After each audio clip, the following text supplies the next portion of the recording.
Pelaporan dan Analisis Transaksi Keuangan atau PPATK mengungkapkan perputaran dana judi online dari anggota legislatif mencapai ratusan miliar. Hal ini disampaikan Kepala PPATK Ivan Yustiavandana ketika rapat bersama dengan Komisi 3 DPR RI Rabu 26 Juni 2024. Awalnya, Ivan membeberkan bahwa lebih dari 1.000 anggota legislatif turut bermain judi online. Para legislator tersebut berasal dari tingkat DPR Republik Indonesia, DPRD maupun Sekretariat Kesekjenan. Ya, pertanyaan apakah profesi, ini kita bicara profesi ya, seperti Bapak Pak Habibur Rahman tadi, apakah ada legislatif pusat dan daerah? Ya, kita menemukan itu lebih dari 1.000 orang, lebih dari 1.000 orang. Ya. Oke. Pak, jadi gini Pak Ivan, Ya. Kan datanya ada nih Pak. Ya. Datanya ada, profesi legislatif Datanya ada, ya. Mungkin terkait DPR RI, kan kita ada MKD DPR. Ya. Ya. Saya anggota MKD juga Pak kebetulan. Ya. Di sini ada Pak pimpinannya, ada nggak? Ya, kita minta tolong dikasih aja ke MKD Pak, biar kita bisa lakukan penyikapannya seperti apa nanti. Ya. Ya, nanti akan kami kirim surat. Jadi ada lebih dari 1.000 orang itu DPR, DPRD sama Sekretariat Kesekjenan ada. Pihaknya mencatat setidaknya lebih dari 63.000 transaksi keuangan dari anggota legislatif yang diperuntukkan untuk bermain judi online. Ia menyebutkan setiap anggota legislatif dapat menyetorkan uang deposit dari ratusan juta hingga 25 miliar rupiah. Sedangkan perputaran uangnya secara umum mencapai ratusan miliar. Pernyataan Ivan turut direspon beberapa anggota Komisi 3. Perdebatan berlangsung dengan menyinggung data soal temuan tentang orang-orang yang terlibat judol di lembaga eksekutif dan yudikatif. Namun pembahasan berlanjut kembali pada tindakan apa yang akan dilakukan oleh MKD terhadap temuan itu. Setelah rapat kerja selesai digelar, Ivan enggan berkomentar lebih lanjut soal anggota legislatif yang terlibat judi online. Sementara Wakil Ketua Mahkamah Kehormatan Dewan MKD DPR Republik Indonesia Habibur Rahman mengatakan ia akan mengusulkan pemanggilan PPATK dalam rapat MKD berikutnya untuk membahas data anggota DPR dan DPRD yang terlibat dalam judi online. Terkait sanksi yang akan diberikan, Habibur Rahman menjelaskan hal itu bergantung pada sejauh mana pelanggaran yang dilakukan oleh masing-masing anggota legislatif.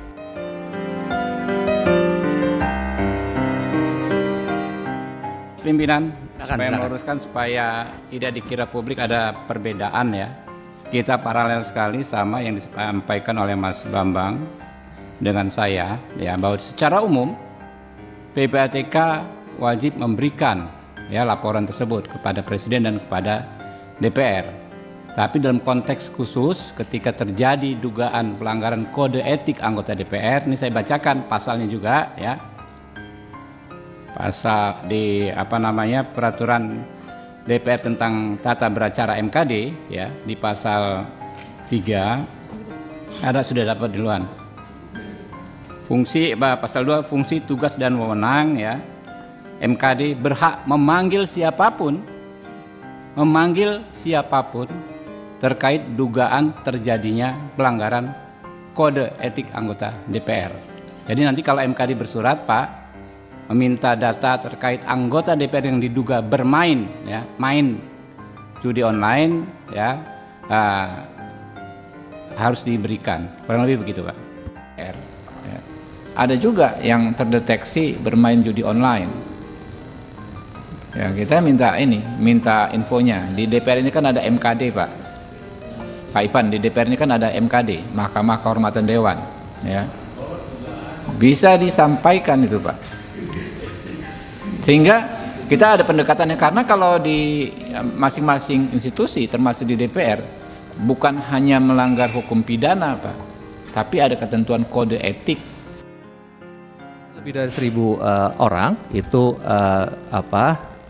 DPR, DPRD sama Sekretariat Kesekjenan ada.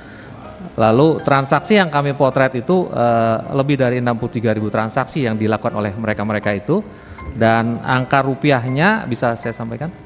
Jumlah totalnya. Angka rupiahnya hampir 25 miliar di masing-masing. Transaksi di antara mereka dari ratusan sampai ada miliaran, sampai ada satu orang sekian miliar. Orang sampai bisa 25 miliar gitu. Enggak, agregat secara keseluruhan. Itu deposit. Kemarin, Saudara, Menko Polhukam Hadi Cahyanto menegaskan pemerintah sudah berupaya untuk memberantas judi online, mulai dari memblokir situs dan rekening hingga selebgram yang mempromosikan. Setidaknya ada 6.000 rekening terdeteksi judi online sudah diblokir PPATK dan diserahkan ke Bareskrim Polri untuk ditindaklanjuti. Menko Polhukam menilai pemberantasan judi online perlu waktu yang panjang. Juga sudah memutus situs-situs, ya, contohnya adalah netbox ke akses provider sudah diputus, sehingga mereka saat ini tiarap. Sehingga nanti Bareskrim dari hasil PPATK yang dilaporkan, yaitu rekening-rekening yang mencurigakan sesuai data analis, kemudian dibekukan selama 30 hari oleh Bareskrim, diambil uangnya, kalau nggak ngaku, dari situ kita bisa kembangkan, ya. Sehingga judi online ini memang perlu waktu dan tindakan cepat sudah dilakukan. Menkominfo Budi Aris Setiadi mengungkapkan menurut data PPATK, sejumlah pegawai di kementeriannya terdeteksi bermain judi online. Budi Ari belum mengungkapkan berapa banyak pegawai yang terpapar judi online. Budi Ari meminta semua pihak saling mengingatkan untuk memberantas judi online karena saat ini hampir semua profesi terpapar judi online. Kita akan mengumumkan karyawan dari Kementerian Kominfo yang juga terpapar. Jumlahnya ada di Kominfo sendiri. Yang kedua, 164 wartawan, bukan jumlah yang sedikit. Tolong ingatkan, kalau yang masih pacaran tolong diingatkan, kalau yang sudah berumah tangga tolong lebih diingatkan lagi, ya. Karena ini korban kita semua, termasuk Kominfo. Nanti kita umumkan